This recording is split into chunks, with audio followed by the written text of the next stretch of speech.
අර්ශස් වලට ලබා දෙන ප්‍රතිකාර ක්‍රම මොනවාද? ලේසර් කිරණ මගින් අර්ශස් වලට ප්‍රතිකාර කරන්නේ කොහොමද? ලේසර් කිරණ වලින් ලබා දෙන ප්‍රතිකාරවල වාසි සහ අවාසි මොනවාද? ලේසර් ප්‍රතිකාරයට සුදුසු සහ නුසුදුසු අර්ශස් මොනවාද? මම මහාචාර්ය දක්ෂිත වික්‍රමසිංහ. මේ වීඩියෝ එකේදී අපි ලේසර් ක්‍රමයෙන් අර්ශස් වලට ප්‍රතිකාර කිරීම ගැන කතා කරමු. අර්ශස් කියන්නේ ගුද මාර්ගයේ ඇති පටකවල තිබෙන රුධිර නාලිකා විශාල වීම නිසා ඇතිවන රෝගී තත්ත්වයක්.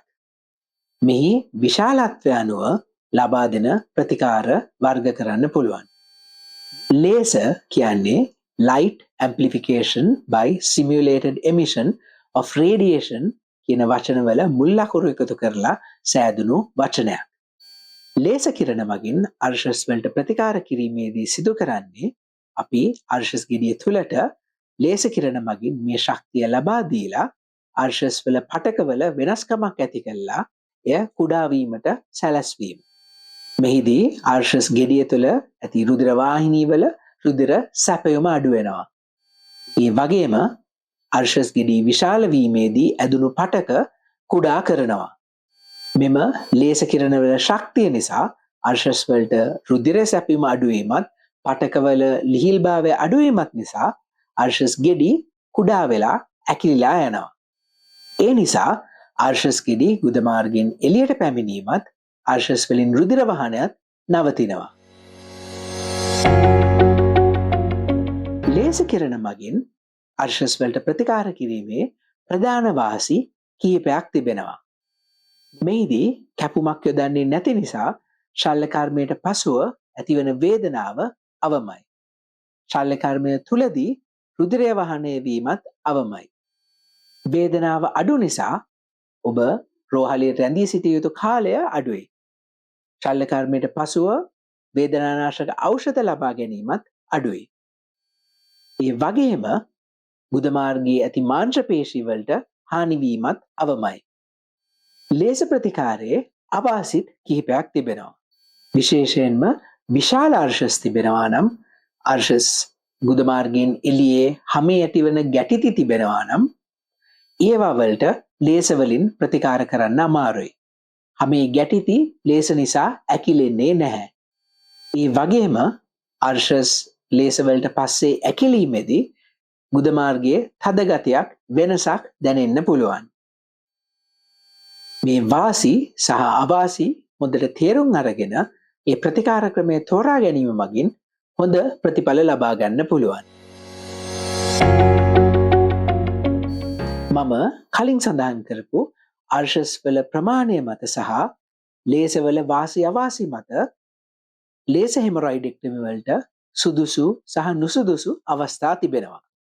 ලේසර් මගින් ප්‍රතිකාර කරන්න වඩාත්ම සුදුසු තුන්වෙනි අවස්ථාවේ එහෙම නැත්නම් 3rd degree කියන හෙමොරොයිඩ්ස්. 4th degree හතරවෙනි අවස්ථාවේ ඒ කියන්නේ අර්ශස් ගුද මාර්ගයෙන් එළියට ඇවිල්ලා අතින් දාගන්න බැරි තරම් විශාල අවස්ථාවේදී මේ සඳහා ලේසර් යොදා ගන්න බෑ. ඒ වගේම මේ තරම් විශාල අර්ශස් තියෙනකොට ගුද මාර්ගයෙන් එළියේ හැමෙන් ඇතිවෙච්ච ගැටිතිත් තිබෙනවා. ඒවත් ලේසර් මගින් අඩු වෙන්නේ නැහැ.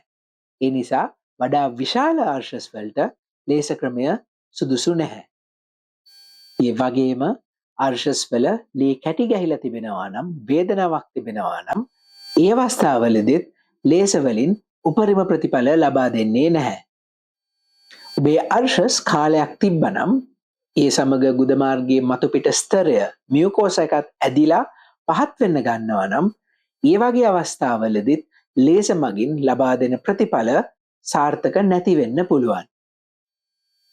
අර්ශස් සමග වෙනත් රෝගී තත්ත්ව තිබෙනවා නම් ෆිෂර් එකක් එමත් නැත්නම් ෆිස්ටියුලා එකක් තිබෙනවා නම් එමගින් වෙනත් ශල්‍ය කර්මයකට යොමු වෙන්න වෙනවා නම් විශේෂයෙන්ම කැපීමක් කරන ශල්‍ය කර්මයකට යොමු වෙන්න වෙනවා නම් ලේසර් මගින් කරන ප්‍රතිකාරයේ වාසිය ප්‍රධානම වාසිය වෙන කැපුමක් නැතුව වේදනාවක් අවම විදියට ලබා දෙන ශල්‍ය කර්මයක් සිදු කරන්න බෑ. ඒ නිසා වෙනත් රෝගී තත්ත්ව තිබෙනවා නම් ඒ අවස්ථාවේදීත් ලේසර් ක්‍රමය සුදුසු නැති වෙන්න පුළුවන්. දැන් ඔබට තේරෙනවා ඇති ලේසර් කියන්නේ අර්ශස් වලට ලබා දෙන්න පුළුවන් තවත් එක් ප්‍රතිකාර ක්‍රමයක් පමණක් බව. එහි අනිත් ප්‍රතිකාර ක්‍රමවලට වඩා වාසි තිබෙනවා. ඒ වගේම අවාසි කිහිපයකුත් තිබෙනවා. හැම රෝගියාටම ලේසර් මගින් අර්ශස් වලට ප්‍රතිකාර කිරීම සුදුසු වෙන්නේ නැහැ. ඔබ ශල්‍ය වෛද්‍යවරයෙක් හමු වුණාට පස්සේ ඔහු මේ ගැන ඔබත් සමග වැඩිදුර විස්තර කතා කරලා ඔබේ තිබෙන අර්ශස් වලට සුදුසුම ප්‍රතිකාරය ගැන ඔබව දැනුවත් කරනු ඇති. මගේ YouTube channel එකේ, Facebook page එකේ සහ Instagram feed එකේ මේ වගේ තවත් වීඩියෝ ඔබට නරඹන්න පුළුවන්.